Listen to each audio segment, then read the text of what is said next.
परिचय। अंकिता, हम जानते हैं कि सभी जीवों में उन्हें जीवित रखने के लिए एक आधारभूत प्रक्रिया चलती रहती है। क्या तुम जानती हो कि जैव प्रक्रम क्या है? हाँ, किसी भी जीव में होने वाली वह आधारभूत प्रक्रिया जो उसे पृथ्वी पर जीवित रखती है, जैव प्रक्रम कहलाती है। बिल्कुल सही। सभी जीवों में जीवन को बनाए रखने के लिए विभिन्न प्रकार की प्रक्रिया चलती रहती है। इन सभी प्रक्रियाओं के लिए ऊर्जा की आवश्यकता होती है। जीवों को यह ऊर्जा शरीर के बाहर से भोजन के रूप में मिलती है। तो आओ इस विषय में विस्तार से चर्चा करें। उद्देश्य। इस पाठ के अंत में आप निम्न करने में सक्षम हो जाएंगे: जैव प्रक्रम का वर्णन करना, जैव प्रक्रमों के प्रकारों को पहचानना, पोषण को समझना, विषमपोषी पोषण को समझना, विषमपोषी पोषण के प्रकारों की पहचान करना, विषमपोषी पोषण के प्रकारों को समझना, पौधों में पोषण को समझना, प्रकाश संश्लेषण की प्रक्रिया को समझना, पौधे जल और कार्बन डाइऑक्साइड कहां से प्राप्त करते हैं इस बात का पता लगाना, प्रकाश संश्लेषण के महत्व को समझना। जैव प्रक्रम के प्रकार। आधारभूत जैव प्रक्रम निम्न प्रकार के होते हैं: गति, श्वसन, संवेदनशीलता, वृद्धि, प्रजनन, उत्सर्जन, पोषण और परिवहन। गति के दौरान जीव एक स्थान से दूसरे स्थान पर जाते हैं अथवा एक ही जगह स्थिर रहते हुए अपने अंगों को गति प्रदान करते हैं। श्वसन वह प्रक्रिया है जिसमें शरीर द्वारा ग्रहण किए गए भोजन से ऊर्जा प्राप्त होती है। संवेदनशीलता अपने आसपास के वातावरण में परिवर्तन को महसूस कर सकने की क्षमता है। बच्चे से वयस्क होने को हम वृद्धि द्वारा परिभाषित कर सकते हैं। जीव प्रजनन द्वारा अपने ही जैसे और जीव उत्पन्न करते हैं। उत्सर्जन वह प्रक्रिया है जिसमें शरीर में बचे मल को बाहर निकाला जाता है। पोषण वह प्रक्रिया है जिसमें भोजन को ग्रहण करने के बाद में उसे छोटे कणों में तोड़ा जाता है ताकि शरीर उसे अवशोषित कर सके। परिवहन वह प्रक्रिया है जिसमें शरीर के एक भाग में बना पदार्थ शरीर के दूसरे भागों तक पहुंचता है। पोषण। जैसा कि हम चर्चा कर चुके हैं, सभी जीवों में जीवन को बनाए रखने के लिए विभिन्न प्रकार की प्रक्रियाएं चलती रहती हैं। इन सभी प्रक्रियाओं के लिए ऊर्जा की आवश्यकता होती है। जीवों को यह ऊर्जा शरीर के बाहर से भोजन के रूप में मिलती है। भोजन ग्रहण करने और उसको प्रयोग में लाने की प्रक्रिया को पोषण कहते हैं। भोजन एक कार्बनिक पदार्थ है। ग्लूकोज सबसे सरल और स्टार्च सबसे जटिल भोजन है। स्टार्च और ग्लूकोज को सम्मिलित रूप में कार्बोहाइड्रेट कहा जाता है। जब हमें तुरंत ऊर्जा की आवश्यकता हो तो हमें भोजन के रूप में कार्बोहाइड्रेट लेना चाहिए। कार्बोहाइड्रेट के अतिरिक्त भोजन में वसा, प्रोटीन, लवण, विटामिन तथा जल भी होना चाहिए, क्योंकि ये सभी जीवों की सामान्य वृद्धि और विकास के लिए अनिवार्य रूप से आवश्यक हैं। पोषण के साधन। किसी जीव द्वारा भोजन को प्राप्त करना उस जीव के पोषण का साधन होता है। तत्वों और ऊर्जा की सामान्य आवश्यकता सभी को होती है, लेकिन सभी में इसकी पूर्ति अलग अलग तरह से होती है। इसीलिए हर जीव के पोषण का ढंग अलग होता है। भोजन प्राप्त करने के ढंग के आधार पर जीवों को मुख्यतः दो समूहों में विभाजित किया गया है। स्वपोषी एवं विषमपोषी।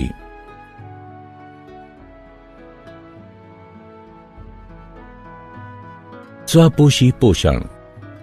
स्व का अर्थ स्वयं और पोषी का अर्थ पोषण है, अर्थात स्वपोषी का अर्थ है अपना पोषण स्वयं करना। स्वपोषी पोषण पोषण का वह प्रकार है जिसमें जीव अपने आसपास के वातावरण में उपस्थित अकार्बनिक पदार्थों जैसे कार्बन डाइऑक्साइड और जल से अपने भोजन का निर्माण स्वयं करता है। हरे पौधे स्वपोषी होते हैं। स्वपोषी साइनोबैक्टीरिया भी इसी प्रकार अपना पोषण करते हैं। इसलिए हम कह सकते हैं कि वे जीव जो कार्बन डाइऑक्साइड और जल से अपना भोजन स्वयं बनाते हैं स्वपोषी कहलाते हैं। स्वपोषी जीवों में हरे रंग का रंजक क्लोरोफिल पाया जाता है जो सौर ऊर्जा को अवशोषित करता है। स्वपोषी जीव अवशोषित सौर ऊर्जा का उपयोग प्रकाश संश्लेषण द्वारा कार्बन डाइऑक्साइड और जल से ग्लूकोज बनाने में करते हैं। प्रकाश संश्लेषण प्रक्रिया का समीकरण ये है। विषमपोषी पोषण। विषम का अर्थ अन्य और पोषी का अर्थ पोषण है, अतः इसका अर्थ है अन्य स्रोतों से अपना पोषण करना।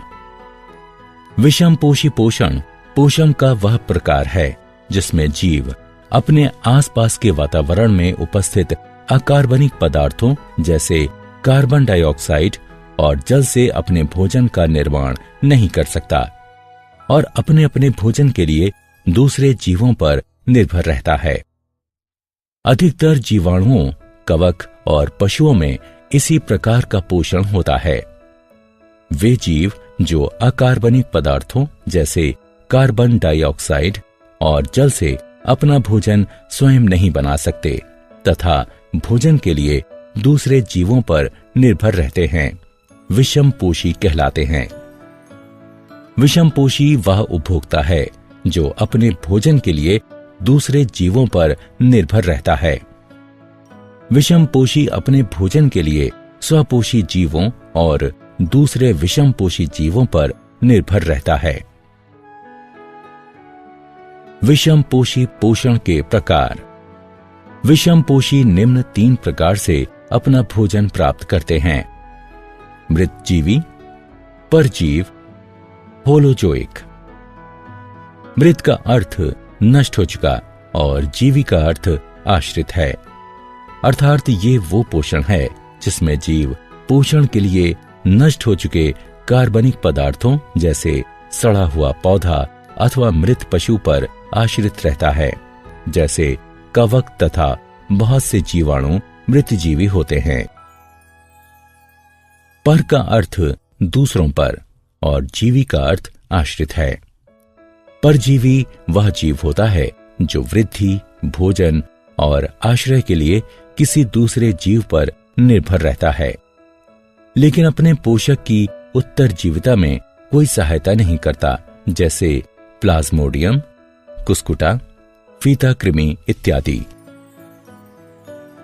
होलों का अर्थ ठोस पदार्थ और जोइक का अर्थ पशु है, अर्थात ये वो पोषण है जिसमें भोजन के रूप में जटिल कार्बनिक पदार्थों का अंतर्ग्रहण किया जाता है, जैसा कि सभी पशु करते हैं, जैसे मनुष्य, श्वान, मवेशी, अमीबा।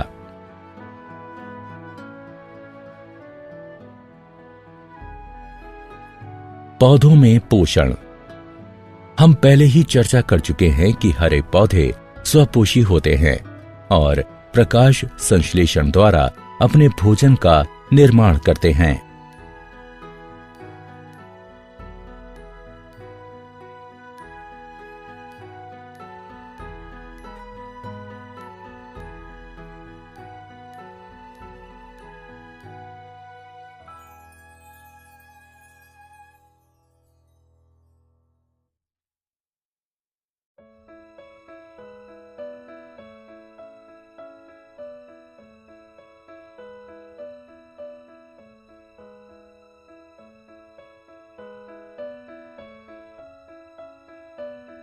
प्रकाश संश्लेषण।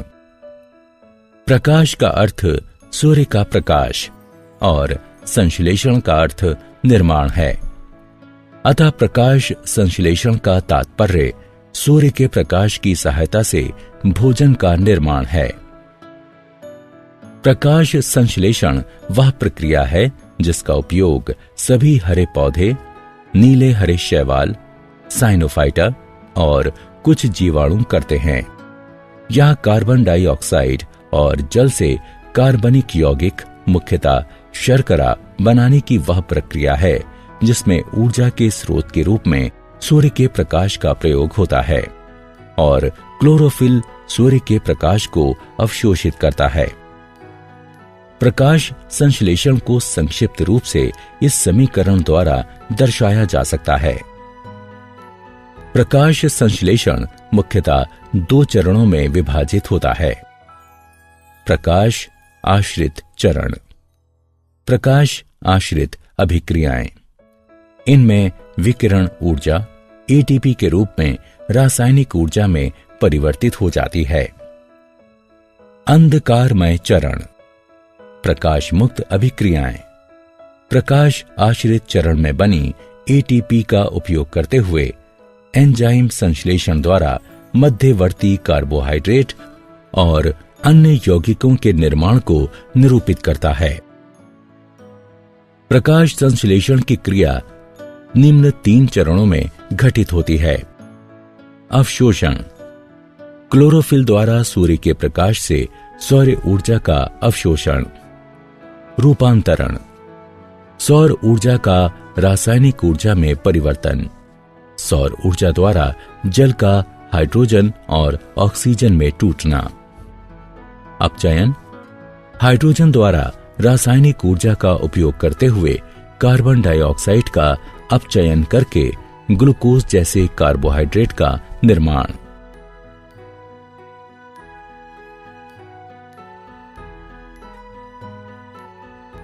कार्बन डाइऑक्साइड का अंतर्ग्रहण।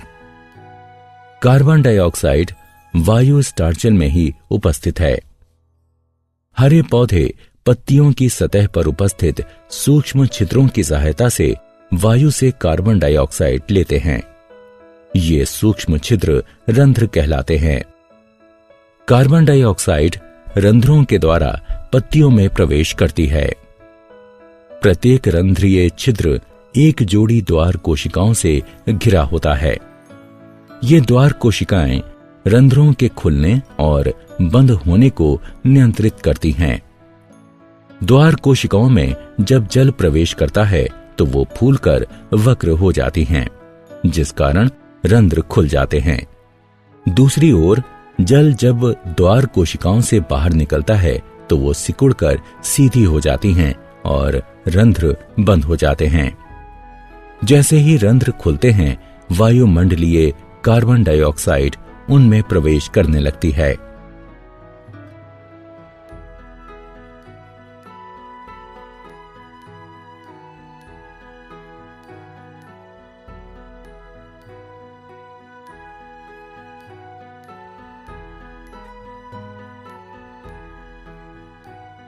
जल का अंतर्ग्रहण। पौधों में प्रकाश संश्लेषण के लिए आवश्यक जल पौधों की जड़ें परासरण द्वारा मिट्टी से अवशोषित करती हैं।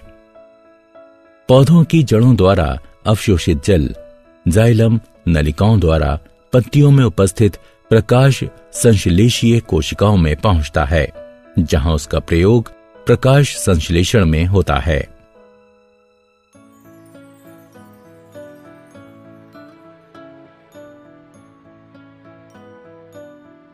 प्रकाश संश्लेषण का महत्व।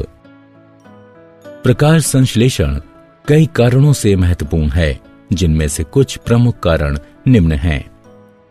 हरे पौधे प्रकाश संश्लेषण की सहायता से कच्चे माल के रूप में मात्र कार्बन डाइऑक्साइड और जल का उपयोग करके भोजन का निर्माण करते हैं, इसलिए ये पृथ्वी पर जीवन बनाए रखते हैं। प्रकाश संश्लेषण की प्रक्रिया में ऑक्सीजन का उत्सर्जन होता है, जो पशुओं और मनुष्यों के लिए आवश्यक है। जीवाणुओं को भी श्वसन के लिए इसकी आवश्यकता पड़ती है। ईंधन के जलने में ऑक्सीजन की आवश्यकता पड़ती है। जीवाश्म ईंधन जैसे कोयला, तेल और प्राकृतिक गैस, ये सभी संरक्षित सौर ऊर्जा हैं जो करोड़ों वर्ष पहले प्रकाश संश्लेषण द्वारा बनाए गए थे।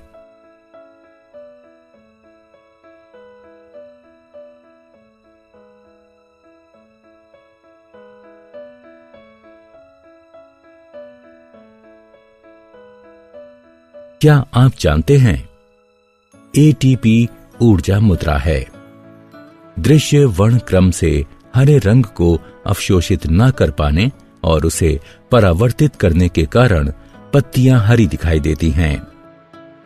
नीला और लाल प्रकाश प्रकाश संश्लेषण के लिए सबसे उपयुक्त है। प्रकाश आश्रित अभिक्रियाएं क्लोरोप्लास्ट के थाइलेकाइट में होती हैं। कार्बन डाइऑक्साइड का यौगिकीकरण क्लोरोप्लास्ट के ग्राना में होता है। प्रकाश ऊर्जा की छोटी छोटी थैलियों, जिन्हें फोटॉन कहते हैं, इसके रूप में उत्सर्जित होता है। जल का टूटना प्रकाश अपघटन कहलाता है।